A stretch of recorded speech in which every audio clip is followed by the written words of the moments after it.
बिस्मिल्लाहिर्रहमानिर्रहीम। अस्सलाम वालेकुम डियर स्टूडेंट एंड व्यूवर्स। मैं यूसुफ खान आपकी खिदमत में फिर हाजिर हूँ और आज मैं बड़े इम्पोर्टेंट चीज़ पे बात कर रहा हूँ। आज पूरे पाकिस्तान में एमडिकेट हुआ है, मेडिकल कॉलेजेस के लिए एंट्री टेस्ट हुआ है, जिसमें ईटा यूएचएस वगैरह सारे शामिल है। बलूचिस्तान और सिंध की भी जो प्रोविंशियल टेस्ट बॉडी है वो भी हो चुकी है। तो मैं आज बात करता हूँ कि केपी में जो टेस्ट हुआ है, जिसको हम ईटा कहते हैं, हमारे जो एजेंसी है जो टेस्ट लेते हैं ईटा, उसमें जो है कौन सा मेरे पास वो पेपर है। उसमें केमिस्ट्री का जो पोर्शन है आज हम उसको हल करने जा रहे हैं और उस पर बात करने जा रहे हैं। तो सबसे पहले ये मैं आपको बता दूं कि जो अक्सर मेरे साथ स्टूडेंट कांटेक्ट कर रहे थे व्हाट्सएप पे, मोबाइल पे या यूट्यूब पे मैं क्वेश्चन पूछ रहे थे, तो कि सर कौन से जो है चैप्टर इंपॉर्टेंट है, तो मैं अक्सर कह रहा था कि चैप्टर नंबर 1 हमेशा के लिए कहता था, चैप्टर 1, चैप्टर नंबर जो है 13 इनऑर्गेनिक केमिस्ट्री जो एस&पी ब्लॉक है, और चैप्टर नंबर 16 ये मैं अक्सर बता रहा था कि इसको बिल्कुल, जब मैं टॉप 3 चैप्टर बता रहा था तो ये 3 चैप्टर तो मैं लाजमन बता रहा था। उसके अलावा जो है केमिकल इक्विलिब्रियम को मैं अक्सर सजेस्ट कर रहा था कि वो भी देख ले। उसके अलावा कुछ चैप्टर और भी थे जो मैं बता रहा था, लेकिन मैं सबसे ज्यादा जोर इस बात पे दे रहा था। और आप लोगों में से जो स्टूडेंट ने कांटेक्ट किया है, तो अब ये वीडियो सुन के और आपको भी पता चल जाएगा कि हाँ सर ने ये चैप्टर सजेस्ट किए थे, जो मैंने एकेडमी में पढ़ाए थे उसको भी यही इस चीज पे जोर दी थी। और मैंने जो यूट्यूब चैनल स्टार्ट किया, तो एंट्री टेस्ट से पहले पहले मैंने कुछ जो स्टार्ट ली थी, तो मैंने उस वक्त भी चैप्टर नंबर 1 को एमसीक्यूज की सॉल्व की, और फिर चैप्टर नंबर मैंने यकदम 13 स्टार्ट किया। तो इसकी वजह क्या है? उसकी वजह यही था कि मुझे पता था कि ये चैप्टर इंपॉर्टेंट है। और फिर उसके बाद मेरा प्लान था कि मैं 16 चैप्टर को डिस्कस कर लूं, क्योंकि टाइम कम था तो हम वो नहीं कर सके। लेकिन बिफोर एंट्री टेस्ट चैप्टर 1 यानी स्टाइकोमेट्री एंड चैप्टर नंबर जो 13 है एस&पी ब्लॉक एलिमेंट, उसको हमने बहुत अच्छे डिस्कस किए थे। आज जो आपका टेस्ट हुआ है, तो आपको अंदाजा हो चुका होगा कि क्या आपके क्वेश्चन कहां कहां से ज्यादा थे और कैसे थे। अगर मैं ये बात करूं, तो चैप्टर 1 बड़ा छोटा सा है, लेकिन उससे 4 क्वेश्चन आए थे। और वो ऐसे क्वेश्चन होते हैं जो आपको क्या कर लेते हैं, जो आपको रोक लेते हैं। उनमें थोड़ा हिसाब किताब कैलकुलेशन का होता है, और वो बड़ी इंपॉर्टेंट भी होता है, टाइम कंज्यूमिंग क्वेश्चन होते हैं। और अगर आप जल्दी कर सकते हैं विदाउट कैलकुलेटर, आपका माइंड काम करते हैं, तो आप बाकी स्टूडेंट को लीड दे सकते हैं, टाइम मैनेजमेंट में भी और स्कोर करने में भी। तो इस लिहाज से बड़ा इंपॉर्टेंट चैप्टर है। और 13 चैप्टर जो है उनके साथ 14 भी लिंक है। जब आप 13 को सही सीख ले, तो उनके बहुत सारी चीजें उधर 14 में आपके हेल्प करेंगे। और इसी तरह 16 चैप्टर जो है वो ऑर्गेनिक केमिस्ट्री के लिए बहुत इंपॉर्टेंट है। और यही 16 अगर आप सही सीख ले, 16 और 17 में अक्सर कह रहा था 16 17, तो 16 अगर आप सही सीख ले, साथ साथ 17 पे भी थोड़ा सा ध्यान दे दे, तो बाकी ऑर्गेनिक केमिस्ट्री बहुत आसान हो जाती है। तो मैं अक्सर ये कह रहा था, और आज ये चीज आपके सामने आ गया है। तो मेरे स्टूडेंट, सबसे पहले मैं आपको ये बता रहा हूँ कि मैं बहुत डिस्कशन करूंगा इन पे, इंशाल्लाह अच्छी अच्छी चीजें बता दूंगा। लेकिन सबसे पहले मैं इसके जो एनालिटिक्स है टेस्ट के, वो बता रहा हूं कि कहाँ से क्वेश्चन आए हैं, कितने कितने आए हैं। तो डियर स्टूडेंट, मैं थोड़ा सा पहले इस पे बात करता हूं कि यहां मैं लिखता हूं चैप्टर नंबर, यहां लिखता हूं नंबर ऑफ क्वेश्चंस। तो मैंने पूरे डिटेल में एनालाइज किया है, तो मैं बता रहा हूं। चैप्टर 1 पहले क्वेश्चन से आए हैं 4 क्वेश्चन। चैप्टर नंबर 2 से आए हैं टोटल 4 क्वेश्चन। चैप्टर नंबर 3 से आए हैं 1 क्वेश्चन। चैप्टर नंबर 4 से आए हैं 2 क्वेश्चन। चैप्टर नंबर 5 से इधर से भी 2 क्वेश्चन है। चैप्टर नंबर 6 से आए हैं 2 क्वेश्चन। चैप्टर नंबर 7 से आए हैं 3 क्वेश्चन। तो इन्हीं से 3 आए हैं। और चैप्टर नंबर 9 से आए हैं 2 क्वेश्चन। चैप्टर नंबर 11, इससे आए हैं 2 क्वेश्चन। चैप्टर नंबर 12 से आए हैं 2 क्वेश्चन और चैप्टर नंबर 13 से आए हैं 5 क्वेश्चन और चैप्टर नंबर 14 से आए हैं 2 क्वेश्चन। 14 क्वेश्चन, चैप्टर 16 से आए हैं 9 क्वेश्चन और चैप्टर नंबर 17 से आए हैं 3 क्वेश्चन और चैप्टर 18 से आए हैं 2 क्वेश्चन और चैप्टर नंबर 20 से आए हैं 4 क्वेश्चन और चैप्टर नंबर 21 से आए हैं 2 क्वेश्चन। तो ये मेरे स्टूडेंट्स टोटल क्वेश्चन आए हैं। अगर आप इनको हिसाब कर ले, काउंट करें, तो ये टोटल बनते हैं 54 क्वेश्चंस। कितने बनते हैं? 54 क्वेश्चन। ओके डियर स्टूडेंट, इसमें जो बात है अब थोड़ा सीख ले। देखो ये छोटा सा चैप्टर है लेकिन इससे 4 क्वेश्चन आए हैं और ये बड़े ट्रिकी, और ये आपको अगर सही कर सकते हैं, टाइम मैनेज कर सकते हैं, जल्दी और करेक्ट कर सकते हैं, तो आपको बहुत ज्यादा फायदा देता है। फिर अगर आप आ जाए तो चैप्टर 13 पे देखें, तो चैप्टर 13 में देखो ये 5 क्वेश्चन आए हैं। ठीक है, हालांकि जो नया सिलेबस है उसके मुताबिक बहुत सारी जगहों पे छोड़ दी है, निकाल दी है, उसके बाद भी 5 क्वेश्चन है। और अगर आप देखिए चैप्टर नंबर 16 पे, तो इससे 9 क्वेश्चन आए हैं। तो ये देखिए ये बहुत ज्यादा इंपॉर्टेंट एरिया था। ठीक है, उसके अलावा अगर आप 17 देखिए 3 क्वेश्चन है, तो मैं अक्सर ये भी बता रहा था, और अगर आप 7 देखिए तो देखिए मैं ये भी अक्सर बता रहा था, ये भी इंपॉर्टेंट था, ये भी इंपॉर्टेंट था।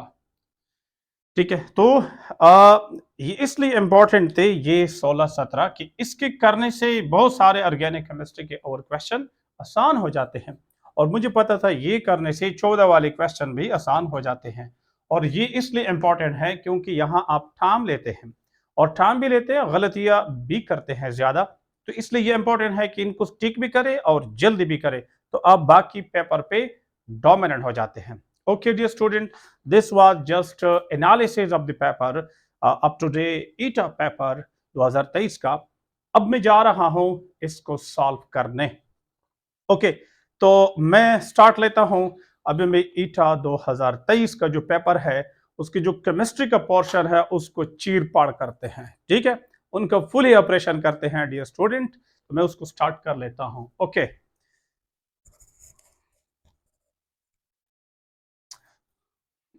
डियर स्टूडेंट, मैं स्टार्ट लेता हूं क्वेश्चन नंबर 1 से। क्वेश्चन मैं लिखता नहीं हूं बोर्ड पे क्योंकि ऑलरेडी आपकी नजरों से गुजर चुके हैं और आप जानते हैं।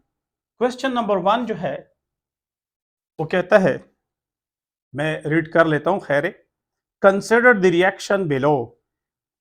ये रिएक्शन आपको दिया है 2H2 plus O2 is equal to 2H2O। बड़ा आसान क्वेश्चन है, सेकंड्स के क्वेश्चन है, बिल्कुल ज्यादा मुश्किल नहीं है। कहते हैं if 5 moles each of hydrogen and oxygen are reacted, अगर इसके भी 5 मोल हो, इसके भी 5 मोल हो, ये रिएक्ट कर ले, तो फिर क्या पूछते हैं? To form water the reaction reveals, ये रिएक्शन बताता है, एक्सक्लूड करता है, बता रहा है, क्या बता रहा है? देखिए इधर बड़े आसान क्वेश्चन है। अगर ये 2 मोल है, देखिए ये 1 मोल है, तो मुझे ये बताओ ये 2 चाहिए, ये 1 चाहिए। लेकिन रिएक्शन आपको क्या कह रहा है, क्वेश्चन आपको क्या कह रहा है कि अगर दोनों 5-5 मोल हो, तो देखो इधर मैं अगर 5 मल्टीप्लाई करूं तो ये तो 5 हो जाएगा, इसको 5 मल्टीप्लाई करूं तो ये क्या हो जाएगा, 10 हो जाएगा। इसका ये मतलब हुआ कि इसके 5 मोल के लिए ये 10 मोल चाहिए, लेकिन क्वेश्चन आपको कह रहा है दोनों 5-5 मोल हो। इसका क्या मतलब है, अगर ये 5 मोल हो तो ये तो 5 मोल फिर कम है ना, ये तो 10 मोल होना चाहिए according to the balance reaction, तो ये 10 मोल तो नहीं है। तो सबसे पहली बात तो ये क्लियर हो गई कि हाइड्रोजन लिमिटिंग है, कम है। तो अब देखते हैं क्वेश्चन क्या कहते हैं। आंसर ऑप्शन ए कहता है H2 hydrogen is axis reagent, बिल्कुल गलत है। ऑप्शन बी कहता है oxygen is limiting reagent, oxygen is limiting, limiting नहीं है।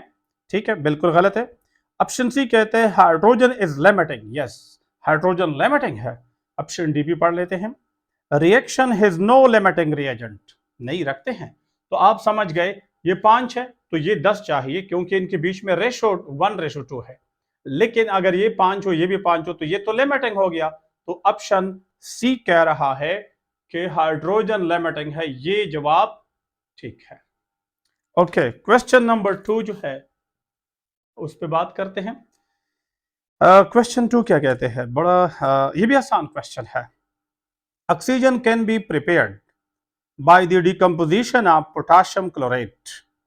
How many moles of oxygen O2 can be formed by taking 12 moles of potassium chlorate? बड़ा आसान क्वेश्चन। ये है पोटाशियम क्लोरेट। अगर हम बैलेंस रिएक्शन लिखे पोटाशियम क्लोराइड प्लस O2, तो देखिए मेरे स्टूडेंट्स इसको समझ ले, बड़ा आसान क्वेश्चन है और अक्सर ऐसे क्वेश्चन मैं स्टाइकोमेट्री में करा चुका हूं कि आप कैलकुलेटर के बगैर माइंड से आप कर सके। तो देखिए बड़ा आसान आसान डेटा बता रहा है, कहता है कि अगर ये 10 मोल हो, क्वेश्चन को रीड करते हैं। डिकम्पोज ए पोटाशियम क्लोरेट, ये पोटाशियम क्लोरेट है। How many moles of oxygen can be prepared can be form by taking 12 moles, अगर ये 12 मोल हो तो इनके कितने मोल पैदा करते हैं। बड़ा आसान, इससे आसान क्वेश्चन क्या हो सकता है। देखो अगर ये 12 हो, 6 से मल्टीप्लाई करे तो 12 हो जाएगा, तो ये 6 से मल्टीप्लाई करे तो ये कितना हो जाएगा, 18 हो जाएगा। तो ये देखिए ये बैलेंस है, पहले ये देखिए पूरा इक्वेशन बैलेंस है। अगर ये बैलेंस है तो जब मैंने इनको 12 बनाना है, पहले इसके इनका रेशो 2:3 है। अब रेशो क्या है, 2:3 है। मैंने इनको 12 बनाना है, 6 से मल्टीप्लाई करूंगा, ये भी 6 से मल्टीप्लाई हो जाएगा, 18 हो जाएगा। अब देखते हैं ऑक्सीजन के 18 मोल ऑप्शन है कि नहीं है। Option A 12 mole of oxygen गलत है, 15 मोल ऑफ ऑक्सीजन गलत है, 18 moles of oxygen yes, 21 mole of oxygen, तो ऑप्शन सी इसमें भी ठीक है। Okay, next question number 3। Question number 3 कहता है, क्या कहते हैं उस पर बात करते हैं। क्वेश्चन 3 ये भी आसान है। 117 ग्राम, कितना ग्राम, अगर आपके पास 117 117.0 ग्राम NaCl है, तो कहते हैं आपके पास कितने फार्मूला यूनिट्स है सोडियम क्लोराइड की। तो सबसे पहले तो ये समझ ले, अगर सोडियम क्लोराइड हो तो आपका इसका मास मालूम है 23 और 35.5, तो ये है 58.5 ग्राम हो, तो इसमें कितने होते हैं 6.023 10 पावर 23 फार्मूला यूनिट्स। यानी अगर ये 58.5 ग्राम हो तो ये 1 मोल होता है और इसमें इतने फार्मूला यूनिट्स है। अब ये आपको दिया है 117, अगर आप इनको डबल करते हैं, थोड़ा सोच ले, चलो 0.5 for the time being ignore कर दे, और ये 58 है, 58 को भी इग्नोर कर दे, 50 कर दे, तो 50 को डबल कर दे 100 हो जाएगा, और 8 को डबल कर दे 16 हो जाएगा, 116 हो जाएगा, 0.5 को डबल कर दे 1 हो जाएगा, तो 116 जमा 1 117। यानी इसका मतलब ये है कि अगर मैं इसको डबल करता हूं, डबल करूं तो 117 ग्राम आ जाता है। तो फिर हम इनको भी डबल करते हैं, तो जब इनको हम डबल करते हैं 2 से मल्टीप्लाई करें तो 12.04 समथिंग 10 पावर 23। हाँ 12 जो आता है उसको आप ऐसा भी लिख सकते हैं कि पॉइंट को उधर ले जाए और पावर को 24 कर दे, तो आपके आपके माइंड में आ गया, हल हो गया। अब हम देखते हैं कौन सा बता रहा है। तो इनका जो पहला ऑप्शन बता रहा है 1.2 1.204 10 पावर 24, जैसे मैंने अभी बात की, जब मैं इसको 2 से मल्टीप्लाई करूं तो 12 हो जाएगा, लेकिन 12 में नहीं लिखता हूं, पॉइंट को उधर ले जाता हूं, यानी 1.2 करता हूं, तो ये क्या हो जाएगा 24 हो जाएगा। तो इसका पहला जवाब ठीक है, ए वाला ऑप्शन ठीक है। ओके डियर स्टूडेंट, ये आसान क्वेश्चन है। क्वेश्चन नंबर 4, क्वेश्चन नंबर 4 क्या कहते हैं, the number of orientation of a subshell, the number of orientation of a subshell for which n is equal to 4, l is equal to 3। देखिए अगर n is equal to 4 है, l is equal to 3 है, quantum number से है, तो देखिए n में 4 है तो शेल 4 हो गया, लेकिन जब l इज इक्वल टू 3 है तो ये कौन सा सब शेल है, ये है f। s के लिए 0, p के लिए 1, d के लिए 2, f के लिए 4। तो जब l इज इक्वल टू 3 है तो ये f है, और आपको पता है f के वैल्यू जो है, आपको पता है -3, -2, -1, 0, +1, +2, +3। तो ये कितने ओरिएंटेशन हो गए, ये 7 ओरिएंटेशन हो गए। तो ये 7 किस्म के ओरिएंटेशन इन स्पेस दे सकते हैं। जब L is equal to L is equal to 3 तो F है, और जब F हो तो आपको पता है M के वैल्यू मैग्नेटिक क्वांटम नंबर के वैल्यू फिर जितने हैं, और मैग्नेटिक क्वांटम नंबर के वैल्यू आपको स्पेस में ओरिएंटेशन बता रहा है, स्पेस में ओरिएंटेशन बता रहे हैं। तो magnetic quantum number value is equal to -3 से लेकर +3 तक, तो ये टोटल बन जाते हैं 7 वैल्यूज। अब देखते हैं 5, ऑप्शन ए गलत है, option b 3, option c 7, option d 1। तो जवाब आपका है 7, सी वाला ऑप्शन ठीक है, इसका भी सी ऑप्शन ठीक है। Okay dear student, next question की तरफ जाते हैं। तो क्वेश्चन नंबर 5, क्वेश्चन नंबर 5 क्या कहते हैं, पहले रीड करते हैं। कहते हैं photon of the lowest wavelength, wavelength कम हो, इज रिलेटेड टू, बहुत आसान है, बहुत इजी है। देखो आपको अक्सर मैं ये इक्वेशन लिखता हूं, delta E h nu is equal to h c by lambda is equal to h c nu bar. ये अगर आप ये कई रिलेशन इकट्ठे कर ले तो आपके पास पूरा ये रिलेशन मिलता है। तो सबसे पहले इसमें क्या है, वेवलेंथ, चलो मैं ये कहूंगा एनर्जी, फ्रीक्वेंसी और वेव नंबर आपस में डायरेक्ट रिलेटेड है, और वेवलेंथ उनके साथ इनवर्स है। तो जिसके वेवलेंथ शॉर्ट हो, जिसकी वेवलेंथ शॉर्ट हो उसकी एनर्जी, फ्रीक्वेंसी, वेव नंबर ज्यादा होगी। तो अब अगर आप सोच ले तो सबसे पहले ज्यादा एनर्जी वाला लेमन सीरीज है, जितना आप न्यूक्लियस से बाहर जाते हैं तो उतने एनर्जी भी कम होती जा रही है। तो लेमन सीरीज की एनर्जी ज्यादा, फिर बाल्मर है, फिर पास्चन है, फिर ब्रैकेट है, फिर उसके बाद जो है फंड सीरीज है। तो ये कहते हैं कि वेवलेंथ शॉर्ट हो, क्वेश्चन क्या कहते हैं, photon of the lowest wavelength, अगर वेवलेंथ कम हो तो एनर्जी ज्यादा होगी, ये चीजें ज्यादा होंगी, ठीक है। तो अब कहते हैं कौन सा वाला है, बाल्मर सीरीज है डेफिनेटली एमंग देम। एक लेमन दिया नहीं है, जब लेमन सीरीज नहीं है तो सेकंड जो ज्यादा एनर्जी वाला है और शॉर्ट वेवलेंथ वाला है वो बाल्मर है। तो इसमें बाल्मर, फंड, ब्रैकेट, पास्चन, तो ए वाला ऑप्शन ठीक है, बाल्मर सीरीज है। Okay dear student, question number 6, question number 6, और ये सारे क्वेश्चन अगर आप चैंपियन सीरीज के साथ कंपेयर कर रहे तो आपको तकरीबन 80% एग्जैक्ट मिल जाते हैं। आप आज जो स्टूडेंट एटा दे चुके हैं वो थोड़ा सा चैंपियन सीरीज तो आप पढ़ चुके होंगे, जिनका लेटेस्ट एडिशन है इसके साथ आपने कंपेयर करना है, ठीक है। 7th एडिशन जो है चैंपियन सीरीज, तो आप देखेंगे तकरीबन 80% आपको एग्जैक्ट इसके क्वेश्चन मिलते हैं। मैंने अभी जो रीड किया पेपर तो मुझे बहुत ज़्यादा खुशी हुई कि इंशाल्लाह स्टूडेंट अच्छे कर चुके होंगे, क्योंकि चैंपियन सीरीज में या डायरेक्ट एक क्वेश्चन है या इसी की बिल्कुल क्लोज सिमिलर 90-95% सिमिलर क्वेश्चन है, तो इंशाल्लाह आपको मसला नहीं होगा। ओके, और मैंने जो कुछ ईटा से पहले नो टेस्ट सीरीज डिस्कस किए थे, केमिस्ट्री का जो टेस्ट सीरीज था आप लोगों ने यूट्यूब पे सुने होंगे, और इनको अकेडमी में स्टूडेंट आए भी थे अटेम्प्ट करने के लिए, तो उनके भी कुछ क्वेश्चन एग्जैक्टली उधर टेस्ट में आए हैं। वोलेरिक एसिड में कितने कार्बन है, सपोज इस किस्म के वही क्वेश्चन आए थे, तो आप देख लेंगे तो आपको पता चल जाएगा कि कितना सिमिलैरिटी है, कितने क्लोज है। ओके डियर स्टूडेंट, आगे जाते हैं क्वेश्चन नंबर 6। क्वेश्चन नंबर 6 कहता है the maximum e by m, आपको बता रहा है ई बाय एम, लेकिन मैक्सिमम पे पूछ रहे हैं मैक्सिमम किसका हो, दो बातें हैं, जिनका मास कम हो और जिनका चार्ज ज्यादा हो। लेकिन अगर हम हीलियम, नियान और हीलियम नाइट्रोजन नियान और हाइड्रोजन ले रहे, तो डेफिनेटली हाइड्रोजन सबसे लाइट है, उनका प्लस आयन हो, हाइड्रोजन प्लस आयन, तो उनका मास सबसे कम होगा, तो ई बाई एम वैल्यू सबसे बड़ी होगी। तो इसमें आपका करेक्ट आंसर है डी। डी आंसर है। Question number 7। 7 क्या कहते हैं?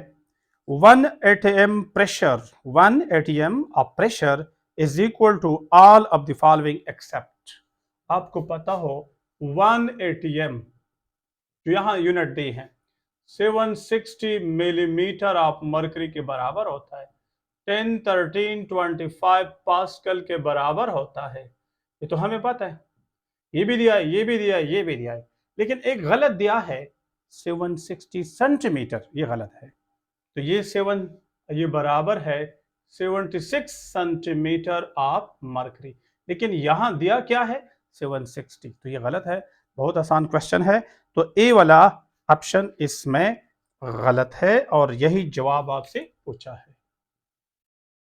Okay dear student, next question है 8। 8 क्या कहते हैं? The volume of a given mass of an ideal gas.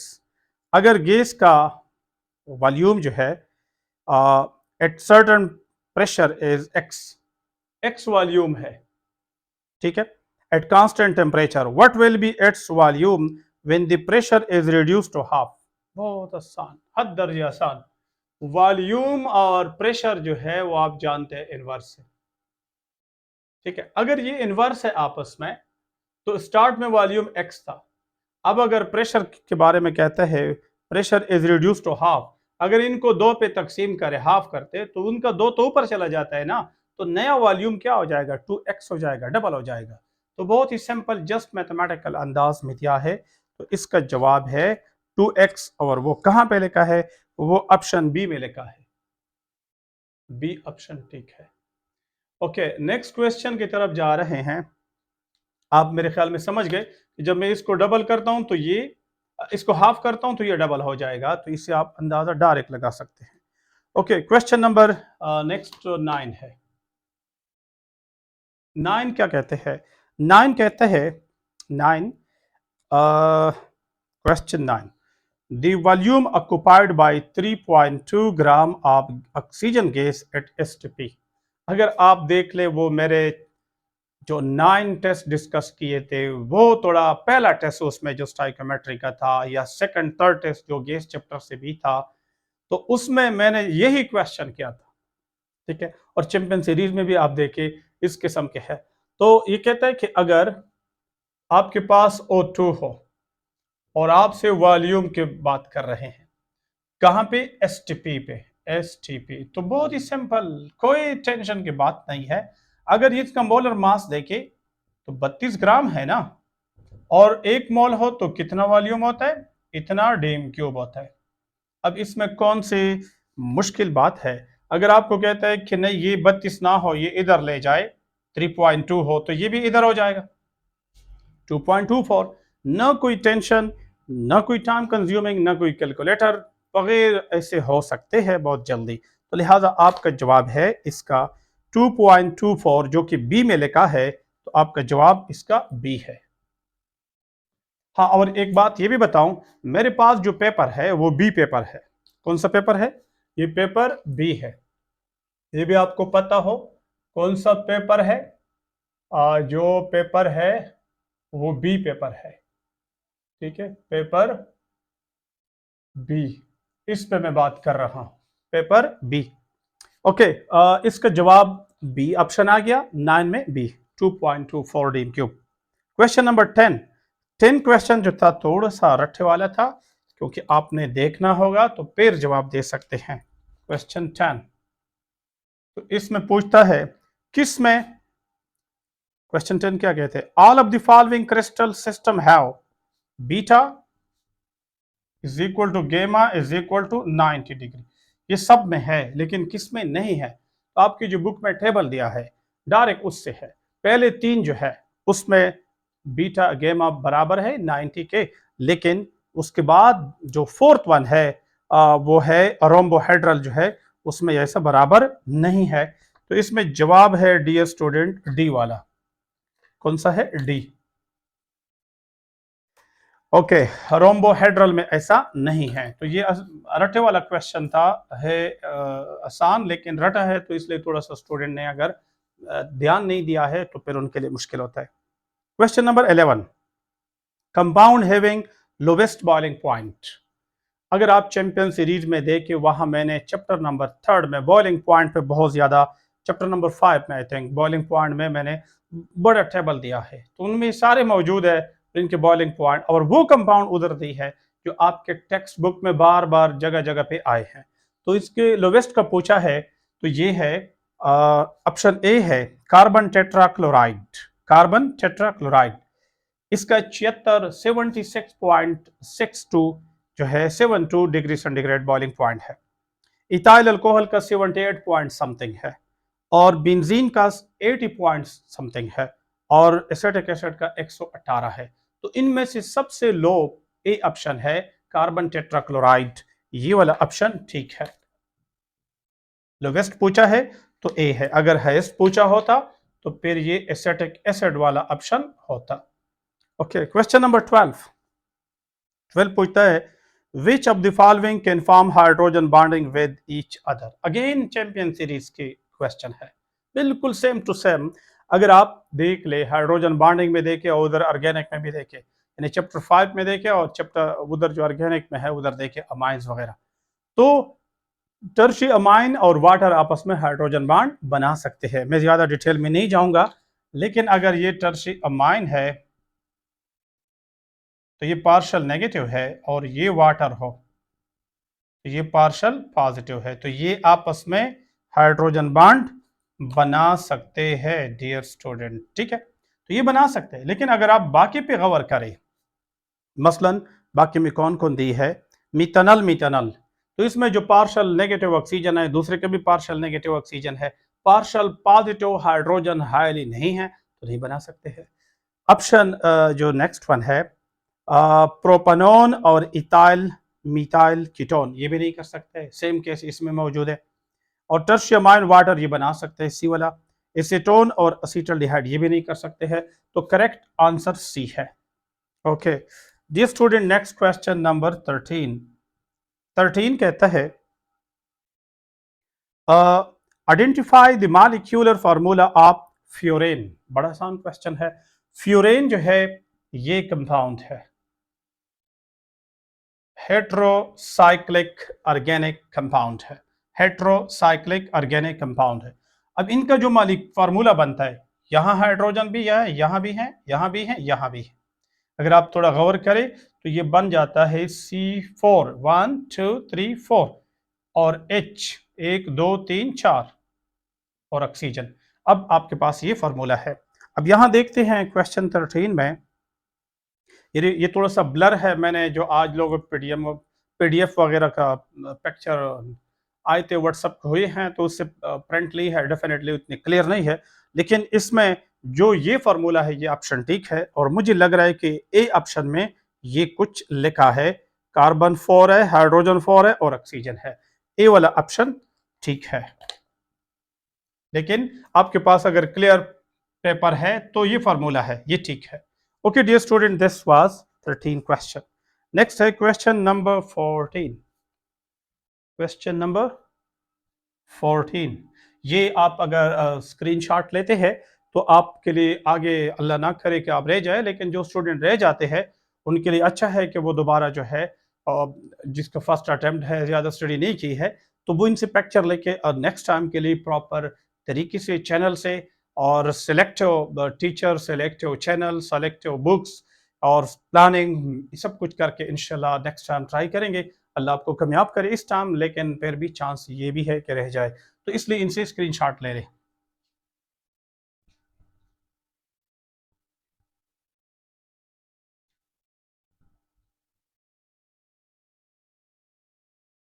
Okay dear student, question number 14 question बड़ा आसान है।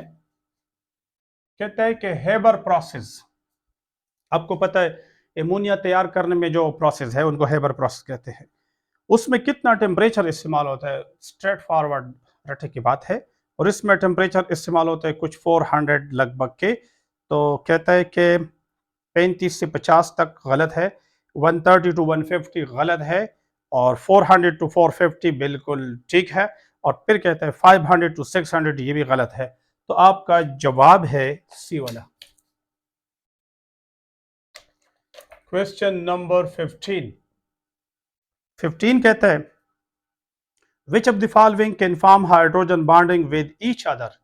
तो अगेन सॉरी, ये तो मैंने गलत 15 ये नहीं है। कहते हैं कि if ionic product is less than Ksp, अगर आयोनिक प्रोडक्ट Ksp, यहां आयोनिक प्रोडक्ट, अगर ये केस हो ionic product less than Ksp, इसका मतलब ये होता है कि आयंस कम है, Ksp वैल्यू बड़ी है।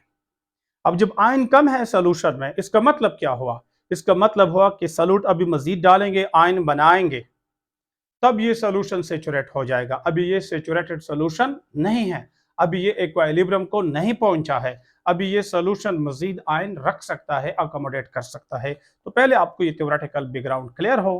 क्वेश्चन बड़ा आसान है, बिल्कुल स्ट्रेट फॉरवर्ड है। तो क्वेश्चन नंबर है 15, उसमें ऑप्शन है, फर्स्ट ऑप्शन क्या कहते हैं 15 में, सोल्यूशन विल बी सेचुरेटेड, गलत है।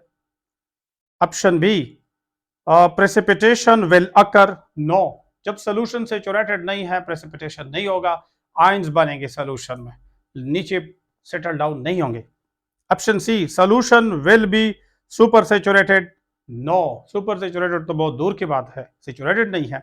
Option D, no precipitation will occur, yes, option D ठीक है, यहां प्रेसिपिटेशन अभी तक नहीं होगा। ठीक है, नेक्स्ट क्वेश्चन नंबर 16। तो क्वेश्चन 16 क्या कहते हैं, पहले इस पे बात करते हैं। 16 कहते हैं for delta n is equal to 0, बहुत सिंपल, जब ये हो delta n is equal to 0, मैंने चैंपियन सीरीज देखे, बड़ा पड़ा है, उससे भी बड़ा पड़ा है, इससे भी बड़ा, डायरेक्ट क्वेश्चन उधर से है। अब थोड़ा फिर आज जब टाइम मिले, आप रिलैक्स हो जाए तो फिर थोड़ा एनालिसिस करें। Delta n is equal to 0, तो आपको पता है फॉर्मूले का, K P is equal to K n P by n whole power delta n. और जब डेल्टा एन 1 हो, तो आपको ये भी पता हो मैथमेटिक्स में कि पावर 0 हो, किसी भी चीज का पावर 0 हो तो वो 1 के बराबर होता है, और जब 1 का पावर कुछ भी हो तो फिर भी 1 के बराबर होता है। ये दो मैथमेटिकल बातें हैं, आपको शायद पता हो। ठीक है, लेकिन हमारा काम यहां है, पावर 0 है, जब पावर 0 है तो इनसे 1 आता है, जब 1 आता है तो इससे मल्टीप्लाई होता है, तो फिर के P is equal to K N. तो ये ऑप्शन और ठीक है। और अगर आप क्वेश्चन पेपर उठा ले देख ले, तो कहां पे लिखा है, ए में लिखा है के P is equal to K N, yes ये ठीक है। और के पी में लिखा है नॉट इक्वल टू, थर्ड में लिखा है के पी ग्रेटर, गलत, और डी में लिखा है के पी स्मॉल, गलत। तो ए वाला ऑप्शन ठीक है। ओके, क्वेश्चन नंबर है 17। क्वेश्चन 17 क्या कहते हैं, reaction that follows third order reaction, third order kinetics. ये रटे वाला है क्योंकि ऑर्डर जो है वो एक्सपेरिमेंटल चीज है, लेकिन जो आपकी किताब में है स्ट्रेट फॉरवर्ड उससे है। तो अगर आप देखें, नाइट्रिक एसिड इसको कहते हैं, और अक्सर मैं जब पढ़ाता हूँ स्टूडेंट को बता रहा हूँ कि इसका नाम याद रखिए, इसका नाम याद रखिए, इसका नाम याद रखिए। तो वो क्यों कहता हूँ, और अभी जो मैंने रिसेंटली स्टूडेंट फारग की है, इससे पहले जो मैंने ट्यूशन में किया है, उनको मैं बता चुका हूँ। तो nitric acid, sorry nitric oxide, nitric oxide इसका नाम है। अब ये नाम यहाँ इंपॉर्टेंट है इस क्वेश्चन में, अगर किसको ये याद होता है तो वो बड़ी आसानी से कर सकता है, और नहीं याद है तो फिर मसला होता है। तो कहते हैं कि कौन सा वाला सेकंड ऑर्डर है। तो नाइट्रिक ऑक्साइड को अगर आप ऑक्सीजन दे दे, आपके बुक में लिखा है NO2, ये बनता है। तो ये आपके पास थर्ड ऑर्डर रिएक्शन है। अब ऑप्शन में क्या कहते हैं, देखिए, डिकम्पोजिशन ऑफ नाइट्रोजन डाइऑक्साइड, ये तो गलत है। अब नाइट्रोजन डाइऑक्साइड की बात की है, डिकम्पोजिशन ऑफ हाइड्रोजन आयोडाइड, ये भी गलत है। Gas phase oxidation of nitric oxide, gas phase oxidation of nitric oxide. अब ये देखो, इसका नाम लिया है, इसका कोई फार्मूला नहीं लिखा है, फार्मूला नहीं उठाया, नाम लिखा है नाइट्रिक ऑक्साइड। जिसको नाइट्रिक ऑक्साइड का पता ना हो तो वो सोचेंगे कि नाइट्रिक ऑक्साइड कौन सा वाला था, शायद मैं गलत ना हो जाऊं, कंफ्यूज हो जाएगा, गलती के चांसेस बढ़ जाएंगे। तो ये है, ये वाला आपका option, gas phase oxidation of nitric oxide, ये ऑप्शन सी में आता है। ओके, नेक्स्ट क्वेश्चन है dear student, question number 18। Question 18 क्या कहते हैं? कहते कि is compared to exothermic reaction, formation of activated complex in endothermic reaction requires। बड़ा आसान क्वेश्चन और बड़ा जबरदस्त क्वेश्चन। ये देखिए, आपके पास एक रिएक्शन होता है एक्सोथर्मिक, ये कौन सा रिएक्शन है? Exothermic.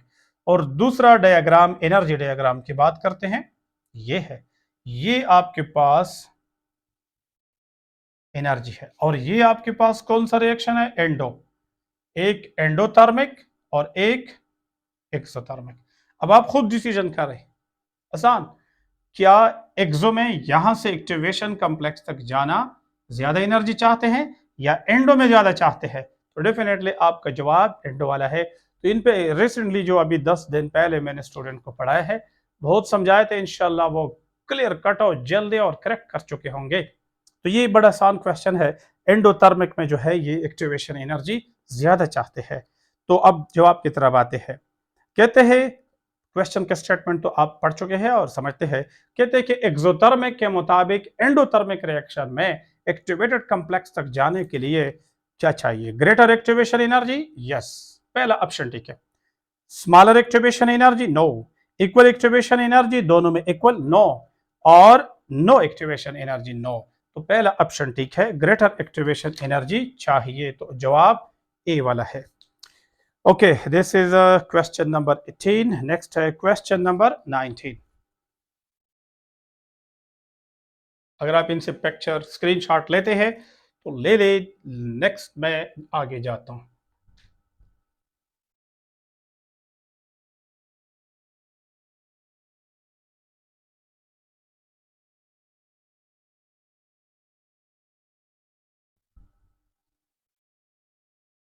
Okay dear student, next question हमारा 19 है। तो वो क्या कहते हैं, आसान क्वेश्चन है, वो हीट कैपेसिटी के बारे में है, बड़ा आसान। क्वेश्चन नंबर 19 बहुत आसान ऐसा है, देखो कहता है, अगर ये आपके पास सब्सटेंस हो, आप इनको हीट दे दे, क्या दे दे? हीट। अब देखिए, क्वेश्चन को समझ ले। Question 19, the SI unit of specific heat, specific, तो स्पेसिफिक के लिए ये 1 ग्राम होगा, यहां भी 1 ग्राम होगा ना। और अगर सपोज 14 डिग्री से 15 डिग्री तक बढ़ाना है तो कितने, इसकी यूनिट क्या होगी? Specific heat. तो देखिए, अमाउंट ऑफ एनर्जी का क्या यूनिट है? जॉल। और कितने के लिए चाहिए? 1 ग्राम के लिए। पर ग्राम कितना डिग्री? 1। तो पर केल्विन ये यूनिट है। एनर्जी चाहिए 1 ग्राम के लिए चाहिए, 1 डिग्री के लिए चाहिए। तो एनर्जी पर ग्राम पर केल्विन, बड़ा सिंपल, कोई रटक नहीं है। और अगर मोलर हीट कैपेसिटी है तो जॉल पर मोल पर केल्विन। और अगर सिर्फ हीट कैपेसिटी है तो फिर अमाउंट जिक्र नहीं है, तो फिर जॉल पर केल्विन। तो तीनों यूनिट आपको फिंगर टिप्स पे है। तो इनका जवाब जो है डियर स्टूडेंट, वो आप ढूंढ सकते हैं, यहां जो लिखा है 19 में वो है ए वाला ऑप्शन है, जॉल पर ग्राम पर केल्विन। क्वेश्चन नंबर 19, क्वेश्चन 19 में जो है, सॉरी 20 नंबर क्वेश्चन क्या कहते हैं? 20 कहते हैं, process involving solid and liquid have their. जब सॉलिड लिक्विड हो तो याद रखिए इनमें वॉल्यूम चेंज जीरो होता है, तकरीबन अप्रॉक्सीमेटली वॉल्यूम चेंज जीरो होता है। जब वॉल्यूम चेंज जीरो होता है तो आपको पता है फिर क्या होगा, heat is equal to change in internal energy plus P delta V. ये पूरा जीरो हो जाएगा तो ये इसके बराबर है, और ये एंथैल्पी के बराबर है एट कांस्टेंट प्रेशर। तो एंथैल्पी भी इसके बराबर है, change in enthalpy is equal to this one. तो अब ये देखे, ऑप्शन ए गलत, बी गलत, सी वाला ठीक है, इसी किस्म का है। तो आपका जवाब सी वाला है, ये है। Okay, question number 21। Question 21। Question 21 क्या कहते हैं? In redox reaction SO3 with KMnO4 in acidic medium. KMnO4 acidic medium में बहुत ऑक्सीडाइजिंग एजेंट है, वैसे भी ऑक्सीडाइजिंग एजेंट है, लेकिन एसिडिक मीडियम में बहुत ऑक्सीडाइजिंग एजेंट है। तो ये दे देता है। अब कहता है कि क्या करते हैं, जब KMnO4 ऑक्सीडाइजिंग एजेंट है तो वो दूसरे को ऑक्सीडाइज करेंगे, खुद रिड्यूस हो जाएगा। बहुत सिंपल फलसफा है। तो उसके उसके बुनियाद पे क्वेश्चन है। कहते हैं SO2 oxidised KMnO4। No, SO2 KMnO4 को ऑक्सीडाइज नहीं करते हैं। दूसरा option, SO2 reduces KMnO4। Yes, अगर ऑक्सीजन सल्फर डाइऑक्साइड रिएक्शन करते हैं तो KMnO4 तो रिड्यूस हो जाता है ना, सल्फर डाइऑक्साइड जो है वो ऑक्सीडाइज हो जाता है। तो बी ऑप्शन ठीक है। Option C, KMnO4 is inert in acidic medium, गलत। ऑप्शन डी, SO2 के नॉट अंडरगोज रेडॉक्स रिएक्शन, ये भी गलत है। तो बी वाला ऑप्शन आपके पास ठीक है। ठीक है, क्वेश्चन नंबर 21 में बी ठीक है। क्वेश्चन 22। 22 कहता है zinc displaces copper from its solution because. जब आपको पता हो, अगर इधर कॉपर हो सॉल्यूशन में हो, अगर इनको जिंक डाले तो जिंक का ऑक्सीडेशन पोटेंशियल ज्यादा है, तो जिंक खुद ऑक्सीडाइज हो जाएगा, कॉपर को रिड्यूस करेंगे। तो क्वेश्चन ऐसे पे है। तो कहते हैं कि zinc displace copper from its solution, copper solution से निकाल देंगे, प्रेसिपिटेट हो जाएगा। ये क्यों? क्योंकि जिंक का ऑक्सीडेशन पोटेंशियल ज्यादा है, जिंक का ऑक्सीडेशन पोटेंशियल ज्यादा है। इन अदर वर्ड, कॉपर का रिडक्शन पोटेंशियल ज्यादा है। तो ये कंसेप्ट आपके पास हो। क्वेश्चन तो बहुत मजे का है। देखिए ऑप्शन ए क्या कहते हैं।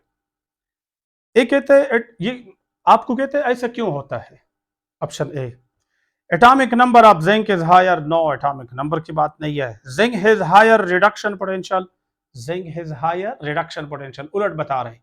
जिंक तो ऑक्सीडेशन पोटेंशियल ज्यादा रखते हैं, ऑक्सीडेशन चाहता है। Option C, zinc is more soluble. No, solubility की बात भी नहीं है। Option D, zinc has smaller reduction potential than copper. Yes, अगर इनके ऑक्सीडेशन पोटेंशियल ज्यादा है तो रिडक्शन पोटेंशियल तो कम है ना, यानी ये रिड्यूस फॉर्म में नहीं होना चाहते हैं, या भी रिड्यूस फॉर्म है, और ये क्या है, ऑक्सीडाइज फॉर्म है। तो ये रिड्यूस फॉर्म में नहीं चाहते, ठीक है, कौन से फॉर्म में चाहता है, ऑक्सीडाइज फॉर्म में। तो इनका रिडक्शन पोटेंशियल वैल्यू हाई है, और sorry oxidation potential value high है और रिडक्शन पोटेंशियल वैल्यू कम है। तो ये भी ठीक कह रहा है, रिडक्शन पोटेंशियल इसके वैल्यू कम है, यानी ये वाला अफिनिटी, ये वाला चॉइस कम है, ये वाला चॉइस ज्यादा है, तो इसलिए आगे आता है। तो ऑप्शन डी आपके पास ठीक बता रहा है, ये सही कह रहे हैं। Question number 23। क्वेश्चन 23 क्या कहते हैं? The molecular shape of a molecule with 3 bonded atom and 1 lone pair electron on the central atom will be। बहुत आसान है, एमोनिया जैसे है। अगर सेंट्रल एटम पे एक लोन पेयर है, 3 बॉन्ड है, तो ट्राइगोनल पैरामिडल। तो इसमें कौन सा ऑप्शन ठीक है? सी वाला ऑप्शन ठीक है। Question number 24। Question 24, molecule having the highest bond energy.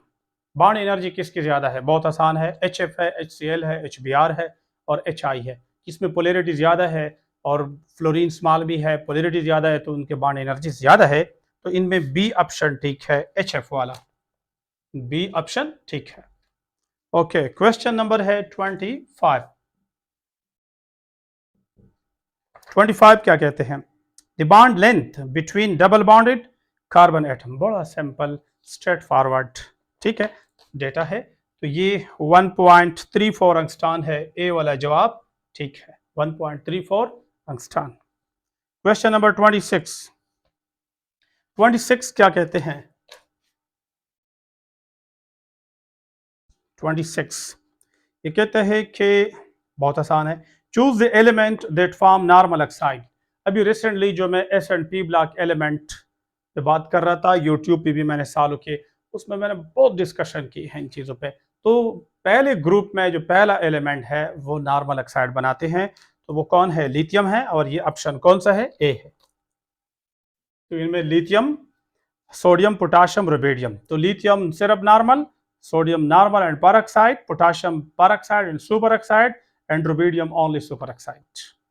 Question number 27, element whose salt, ये भी मैंने अभी अभी किया था यूट्यूब पे, आप देख ले, ठीक है। S&P ब्लॉक एलिमेंट में कौन सा जो है वो एक्सप्लेन भी किया था, कौन सा जो है वो फ्लेम टेस्ट नहीं देते हैं, तो ये सेकंड ग्रुप का टॉप मेंबर बेरिलियम है, ठीक है। और क्यों नहीं देते हैं वो भी मैंने यूट्यूब चैनल पे जो है डिस्कस किया था, आप देख ले उस पे। तो इसमें बेरिलियम, सीजियम, कैल्शियम, पोटाशियम, तो ऑप्शन ए ठीक है, ये बेरिलियम है। क्वेश्चन नंबर 28 क्या कहते हैं? Indicate super oxide in the following. Super oxide आप जानते हैं, पहले तो आपको ये पता हो, सुपर ऑक्साइड जो होता है उसमें ऑक्सीजन का -1/2 होता है। तो मैं अभी इस पे बात करता हूं। रुबिडियम ये दिया है, एक फार्मूला दिया है रुबिडियम O2 ये दिया है, थोड़ा आप इन पे गौर करें। अगर ऑक्सीजन का ऑक्सीडेशन स्टेट -1/2 हो तो ये टोटल है कितने? 2 है, तो इनसे कितना आएगा? 2 -1 आएगा ना, -1। अब रुबिडियम जो है, lithium, sodium, potassium, rubidium, francium, caesium, तो रुबिडियम तो अल्कली मेटल है, +1 है, तो अगर इसका +1 है, इधर से -1 आता है, तो ओवरऑल न्यूट्रल। तो यहाँ ऑक्सीजन पे कितना चार्ज है? -1/2, तो -1/2 हो तो कौन सा होता है? Super oxide. तो यहाँ ऑप्शन आपके पास ये वाला है, रुबिडियम ऑक्साइड। ये कहाँ पे लिखा है? 28 में लिखा है, ये डी ऑप्शन लिखा है, ये ठीक है। Okay dear student, next question number 29 में which one of the following is covalent in nature. कुछ दिन पहले की बात है, मैं कर चुका हूं एग्जैक्ट चैंपियन सीरीज का क्वेश्चन, एग्जैक्ट, और इससे पहले जो नॉर्मल ऑक्साइड की बात है वो भी एग्जैक्ट है। तो ये कहता है magnesium nitrate, beryllium nitrate, calcium and barium. तो टॉप मेंबर बेरिलियम जो है वो क्या बनाते हैं? वो बनाते हैं कोवेलेंट ऑक्साइड भी, नाइट्राइड भी, सल्फाइड भी, ये सारे कोवेलेंट नेचर वाले बॉन्ड बनाते हैं। तो इनमें है बेरिलियम नाइट्रेट। क्या है? बेरिलियम नाइट्रेट, ये कंपाउंड। तो ये कहां पे लिखा है? ये लिखा है जनाब बी ऑप्शन। तो ये वाला ठीक है, आपको कहते हैं कि कोवेलेंट बॉन्ड, फिजान रूल आप इन पे अप्लाई कर सकते हैं, तो इनमें बी ऑप्शन ठीक है। क्वेश्चन नंबर 30 में जो है क्या कहते हैं? 30 क्वेश्चन आपसे पूछता है which one has no unpaired electron in the valence shell. तो देखिए, अगर आप कापर पे गौर करें, कापर जो है आखिरी इलेक्ट्रॉन की बात करते हैं, 4s1 3d10। जब कापर इस तरह हो तो देखिए, अगर अगर ये इलेक्ट्रॉन लॉस करते हैं तो यहां +1 आएगा, तो यहां खत्म हो जाएगा, ठीक है। अब आप थोड़ा देख ले, कहता क्या है? Which one has one unpaired electron in the valence shell. तो इसमें तो नहीं है, क्योंकि ये डी रह गया इस तरह और इससे चला गया। अगर आप जिंक को देखें, जिंक पे क्या लिखा है? जिंक +2। अच्छा, विच one has one unpaired electron? Copper +1। तो इसमें तो ये वाला नहीं है, क्योंकि इसमें वन अनपेयर्ड इलेक्ट्रॉन नहीं है। अब अगर हम इस पे बात करें तो इसमें 4s2 3d10 होता है नॉर्मली। अगर इससे 2 इलेक्ट्रॉन जाए तो यहाँ +2 हो जाएगा, तो ये चले जाएंगे, इसमें भी अनपेयर्ड इलेक्ट्रॉन नहीं है। अच्छा, क्वेश्चन नंबर 30 में अगला ऑप्शन कौन है? हाँ, अगर आप टाइटेनियम पे बात करें, टाइटेनियम, तो इनका 4s2 3d2 ये नॉर्मल इलेक्ट्रॉनिक कन्फिगुरेशन है। तो क्या होगा अगर ये +3 में दिया है, तो अगर ये 2 गया और ये 1 गया, 1 है, क्या इसमें एक अनपेयर्ड इलेक्ट्रॉन अब मौजूद है कि नहीं है? तो ये ऑप्शन ठीक है। और अगर आयरन दिया है, आयरन +3 है, आयरन +3 में तो 5 अनपेयर्ड इलेक्ट्रॉन है, तो आपका जवाब है टाइटेनियम। कहां पे लिखा है? ये लिखा है सी में लिखा है, तो ये आपका जवाब है। Okay dear student, question number 31 में क्या है? The oxidation number of cobalt complex है। अभी एक बात और याद रखिए, मुझसे जो भी स्टूडेंट पूछ रहे थे, मैंने बताया था अक्सर ये लोग पूछ रहे थे कि सर चैप्टर 14 में जो जनरल कैरेक्टरिस्टिक है ट्रांजिशन एलिमेंट के, वो कहाँ तक है, क्या उनमें कम्प्लेक्सेस है या नहीं है, क्या उनका नॉमेनक्लेचर है या नहीं है।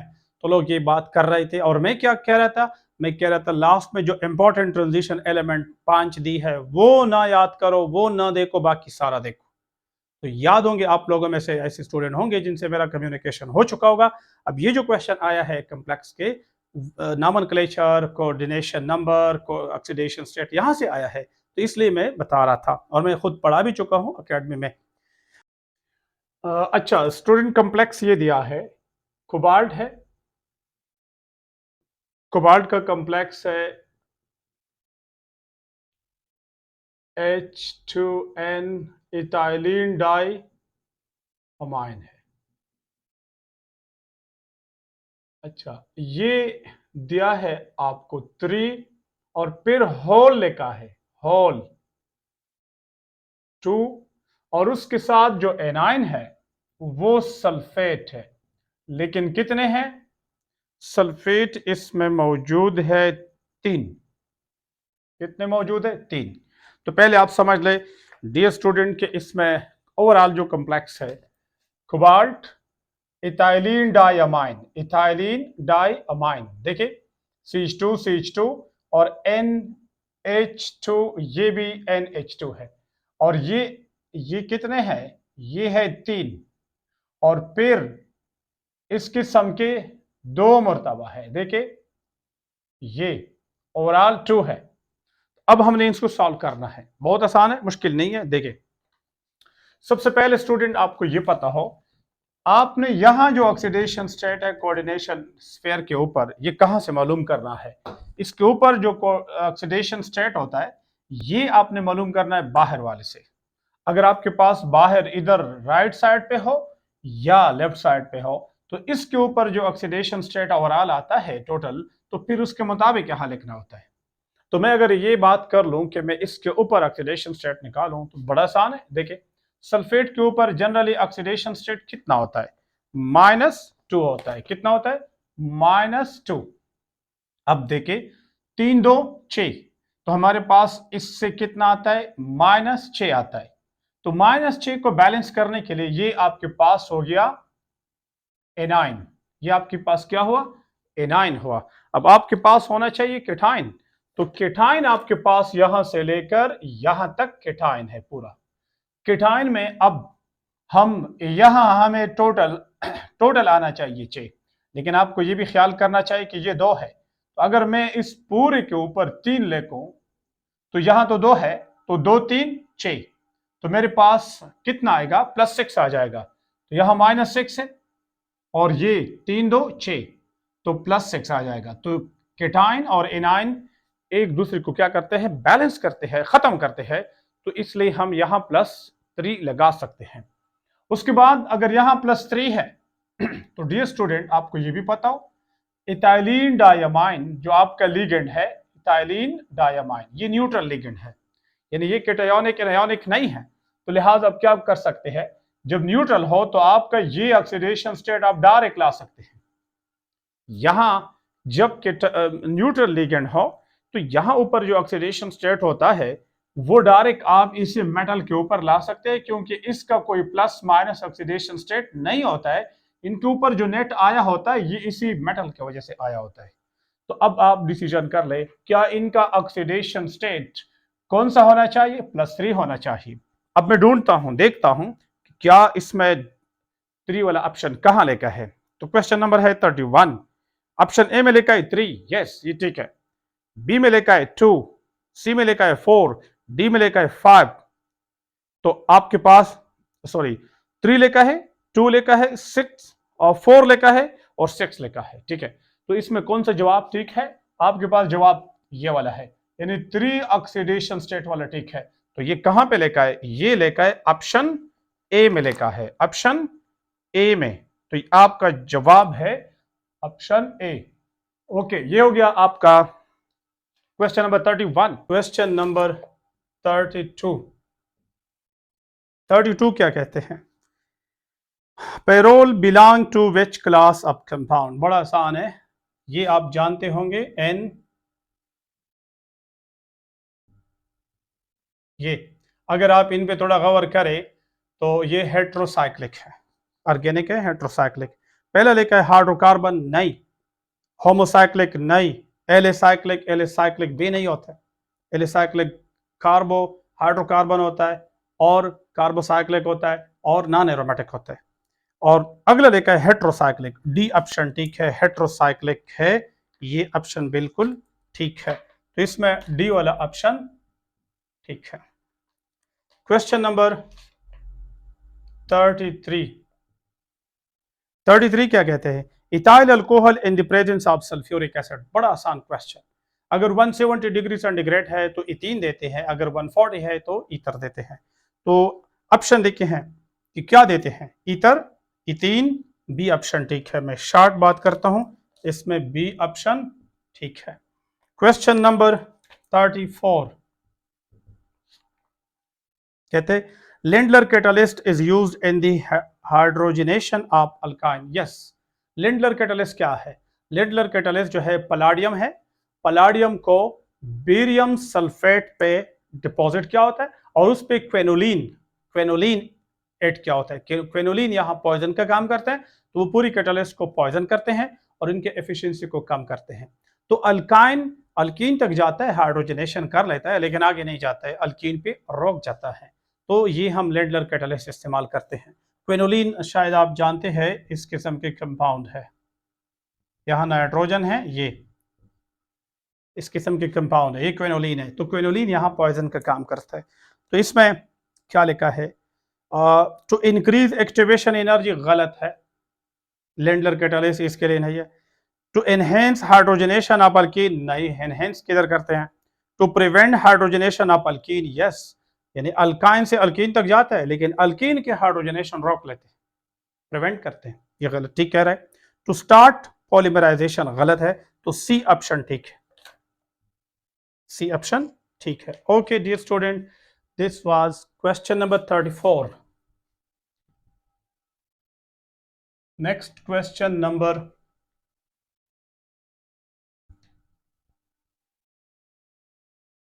35। क्वेश्चन 35 क्या कहते हैं? कहते हैं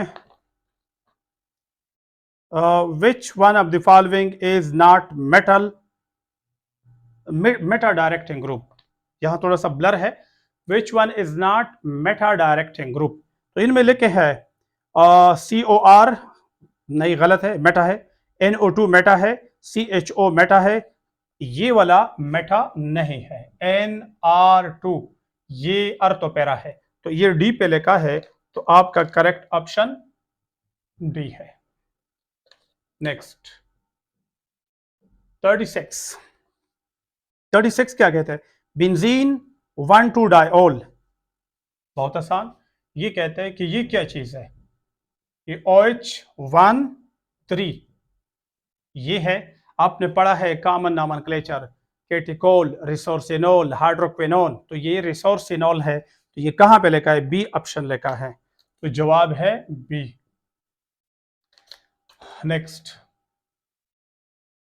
नेक्स्ट क्वेश्चन नंबर 37। 37 क्या कहते हैं? 37 कहते हैं कि identify the electrophile called acylium ion. बिल्कुल आसान है, ये है असीलियम आयन। और असाइलेशन आपने पढ़ा है, जब इन पे पॉजिटिव चार्ज आ जाता है तो इसको कहते हैं असीलियम आयन। ठीक है, तो फ्रेडल क्राफ्ट असाइलेशन में आप लोग पढ़ चुके हैं। तो कहाँ पे मौजूद है ये? पहला वाला नहीं है, N पे प्लस है। दूसरा वाला RCO प्लस, ये ठीक है। तीसरा वाला कार्बोक्साइल है और कार्बन में प्लस है, गलत है। तीसरा वाला नहीं है, RNO प्लस, तो आपका बी ऑप्शन ठीक है। Next question number 38। 38 कहता है among the following hydrocarbon which one has acidic hydrogen? बड़ा आसान है, टर्मिनल अल्काइन। लेकिन टर्मिनल अल्काइन की ज्यादा यूनिवर्सल बात मैं बता दूं, जिस हाइड्रोकार्बन के पास हाइड्रोजन sp हाइब्रिडाइज्ड कार्बन को अटैच्ड हो, बॉन्डेड हो, तो वो एसिडिक बिहेवियर शो करते हैं। कौन से वाले? जिसमें हाइड्रोजन sp हाइब्रिडाइज्ड कार्बन को कनेक्टेड हो डायरेक्टली, तो वो एसिडिक नेचर शो करते हैं। और टर्मिनल अल्काइन भी यही कुछ रख लेते हैं, तो इसलिए आपके टेक्स्ट बुक में हम सिर्फ टर्मिनल अल्काइन की बात करते हैं, वो ज्यादा यूनिवर्सल बात नहीं हुई है, हालांकि ये ज्यादा यूनिवर्सल बात है। तो इसमें अगर आप देखें तो ऑप्शन सी ठीक है, ये वाला C2H2, तो ये अल्काइन है, तो ये ठीक है। और ये कौन सा है? सी ऑप्शन है। Okay, question number 39। 39 क्या कहते हैं? 39 कहते हैं greater number of alkyl group on substrate favours. ये भी मैं पढ़ा चुका हूं रिसेंटली और ये क्लियर है। जब जो कार्बन होता है जिनके पास कोई हैलोजन अटैच्ड हो, मसलन एक्स हो, ठीक है, अगर इस तरह कोई एक्स हो और यहां बल के ग्रुप्स हो, ठीक है, यहां कोई बल के ग्रुप्स हो, तो देखिए यहां हाइड्रोजन हो, तो अब ये सबस्ट्रेट, ये भी अल्काइल है, ये सबस्ट्रेट ये जाएगा तो यहां कोई अटैक करेगा, यानी न्यूक्लियोफाइल आएगा या बेस आएगा, इन दोनों में से एक आ सकता है। लेकिन जब यहां बल के ग्रुप हो, यानी यहां क्राउड ज्यादा हो, रश हो, तो ये जब जाएगा तो ये यहां पहुंच नहीं सकता है, स्टीरिक हैंड्रेंस होता है। तो फिर क्या करते हैं, फिर ये वाला हो या ये वाला हो, as a base nature show करते हैं। इस ये हाइड्रोजन ज्यादा बाहर होता है, एक्सपोज होता है, उस पर अटैक होता है, ये चला जाता है, एलिमिनेशन रिएक्शन हो जाता है as compare to substitution reaction. तो ये इस बात की तरफ इशारा है। बल्कि ज्यादा क्राउडेड अल्काइल हैलाइड में जो अल्फा कार्बन है उस पर ज्यादा क्राउड हो, उस पर एलिमिनेशन ज्यादा प्रेफर होता है, तो इस तरफ इशारा है, आपको पता हो। तो इसमें ए ऑप्शन है सब्स्टिट्यूशन रिएक्शन, बी ऑप्शन है एलिमिनेशन रिएक्शन, सी है ऑक्सीडेशन रिएक्शन, डी में कोई और लिखा है फ्री रेडिकल रिएक्शन, लेकिन जवाब क्या है? बी है, जवाब बी है, एलिमिनेशन रिएक्शन। ओके, नेक्स्ट है क्वेश्चन नंबर 40।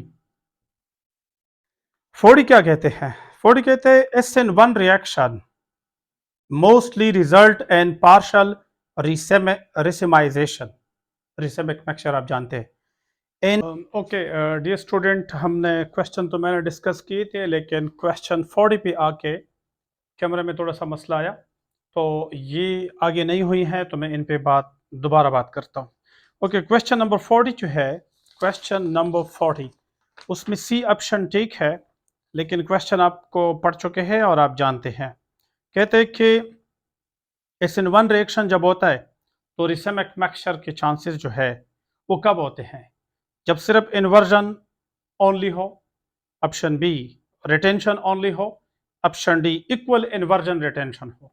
जब इक्वल इन्वर्जन रिटेंशन हो तो फिर क्या होता है? फिर ऑप्टिकल आइसोमर जो दो किस्म के बनते हैं, डेक्स्ट्रो एंड लीवो दोनों बनेंगे, तो फिर रिसेमिक मिक्सचर बनने की चांस है, तो सी ऑप्शन इसमें ठीक है। Okay dear student, next question number 41 जो है वो कहते हैं which of the following involve the same step. SN1 और E1 में सेम स्टेप होते हैं, दो स्टेप होते हैं, और इनका पहला स्टेप बिल्कुल एग्जैक्ट सेम होता है, दूसरे स्टेप में थोड़े से फर्क होते हैं। तो यहाँ बी ऑप्शन है E1 SN1, ये वाला ऑप्शन ठीक है।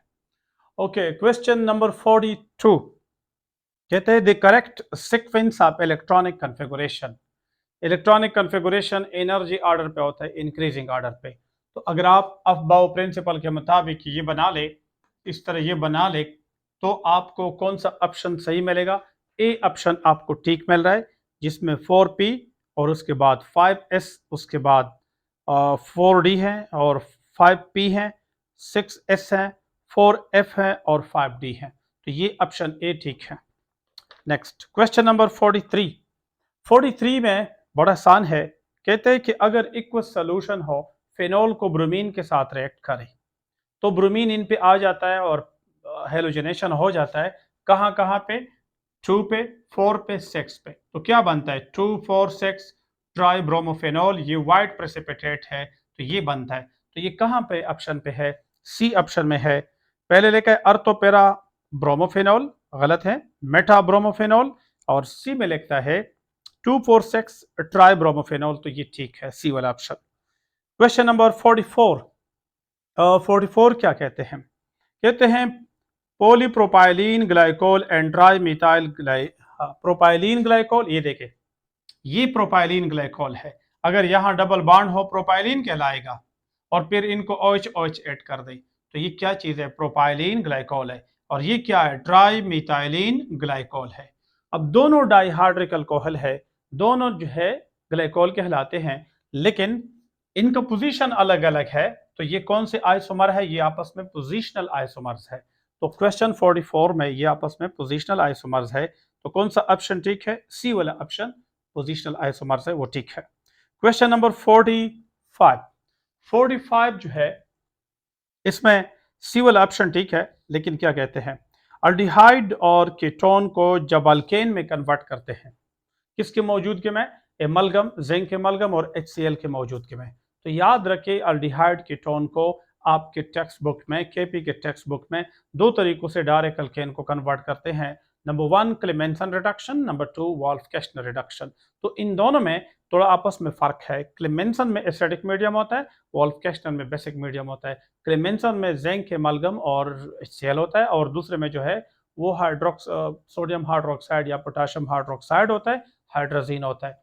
तो हमारा काम फिलहाल क्लेमेंसन के साथ की तरफ है, और जिंक एमलगम और HCl हो, तो ये कौन से वाला ऑप्शन ठीक है? क्लेमेंसन रिडक्शन ऑप्शन ए है। तो ये आपका क्वेश्चन नंबर 45।